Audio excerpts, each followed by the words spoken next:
Thanks for checking it out. This is a Renault R-5 Turbo, 84, one of around 3,000 that were made. Renault never brought these into the country, and I was very interested in them, but could never find too much, serious information about them. It was usually pictures of guys zooming around and backfiring with flashes of fire coming out of the back of it, which is awesome. But this was a very strange car. It was during the 80s. Renault wanted to take advantage of its turbocharging technology and sent this design to Bertone. Bertone took the Le car, which was a front-wheel drive version, and made it a rear-wheel drive turbocharged supercar. And they did an awesome job on it. It is just... it's just so ugly, it's beautiful. Its lines are flowing, it has great shape and form. This one is in 1984. Only a couple of thousand were brought in. 400 were homologated for the Rally Championship, and then Renault decided to continue to produce them. So they produced, 2,500 or whatever. And this was one of them. They never sold them here in the United States. Obviously, I'm here in the United States. Got it, I'm in Upstate New York. And they were just so cool. I mean, I had heard them and seen them, and when I was in high school, there was a guy who had one. I graduated in 75 or 6, and a guy had one, and I mean, I just thought it was the coolest thing. I mean, it just had great shape, the humped out back, and this car has some extra things going for it, but it is really, really cool. You very rarely see them. I mean, you never see them here in the United States. The ones that are around are probably locked up in somebody's garage. I am driving it around, fortunately. So Bertone took the front-wheel drive Le car and converted it into a rear-wheel drive turbocharged 4-cylinder. It's a Cleon engine with a 5-speed transmission.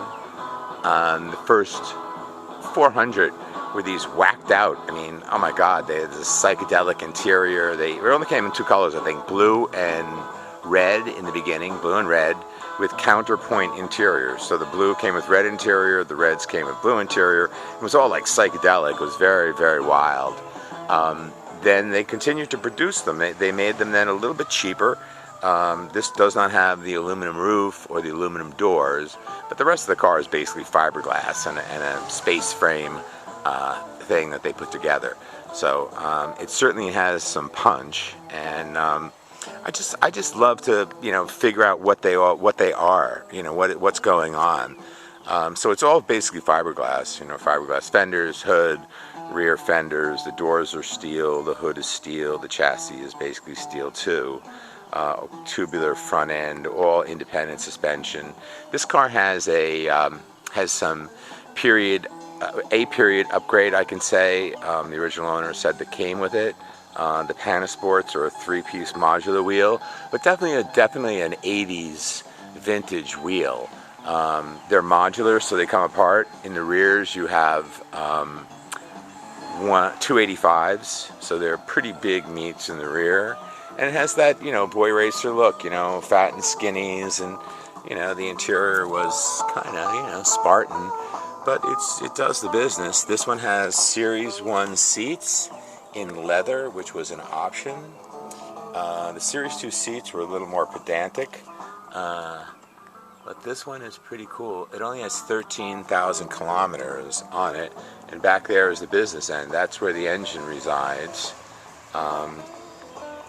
So all these ducts are functional. I mean, that's the turbocharger, the inlet, or exhaust and stuff like that. This has a Devil exhaust on it, which is probably one of a couple of upgrades. It came with a 165, and this has 185 horsepower. But they were just very unusual cars. Like I said, you very rarely see them. They're really big, really, really hot in Europe because people are more into rallying. Here in the United States, I think they're just socked away. I know a couple people in the area mean, the tri-state area, New York, New Jersey, Connecticut, that have one. One guy is undergoing a huge restoration of his, but this car with only 6,000 miles on it really doesn't need a restoration. I mean, it needed a sympathetic restoration when I got it. It had been sitting for about 6 or 7 years. So we replaced all the high pressure hoses and fuel pumps and took the tanks out and cleaned the tanks. The fuel tanks are actually fiberglass. They sit under the front seats. There's twin tanks on either side connected. And it's just pretty wild car. I think this is weird because it has the Series 1 seats, which were more desirable as far as I'm concerned, but it is a Series 2, 1984, and it is really just a wonderful car. I'd like to start it up and let you hear what it sounds like. Let's just see if we can put this down. And got electronic fuel injection, independent rear suspension, all kinds of go-fast goodies that you can use, and that's like the business end of it. The engine's back there, the turbocharger and the shields and all these NASA ducts and stuff actually are functional.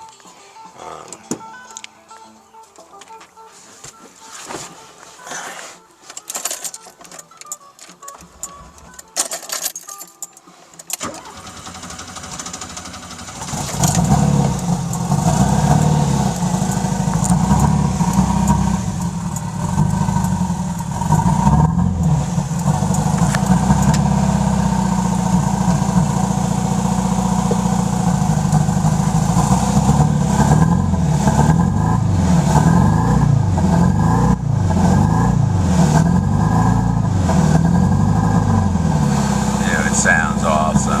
I take it out on the road, but I don't have my place with me.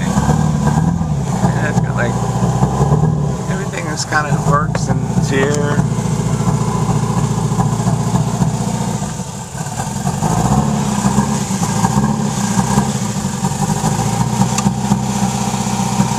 Power windows. There was only a couple of options. Power windows. We have.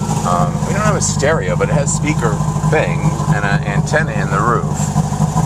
Other one was metallic paint.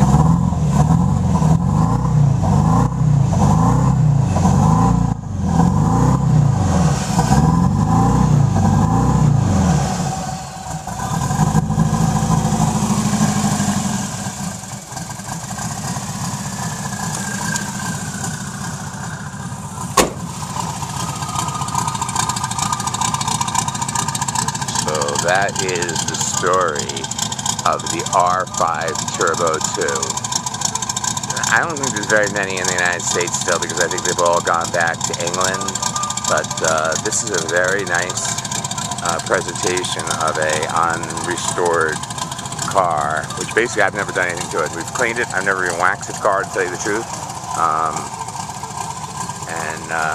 Just it's great to see them in this shape, and I think the Turbo 1 seats are just the killer thing. It's just, the car is super cool. The Turbo's 2 seats I think are kind of clunky, and the Turbo 1 seats are definitely very chic. It's definitely Gallic, esoteric, you know, to the max. Anyway, hope you enjoyed it. Like I said, these cars are extremely rare, but you know, to each his own. And again, you won't see too many of these. So that's about the R-5 Turbo. The performance is awesome. I mean, it's not super car, but it was called the super car in its time. In the 80s, it was the gauge to which everything was compared. Hope you've enjoyed it. See you soon. Bye-bye.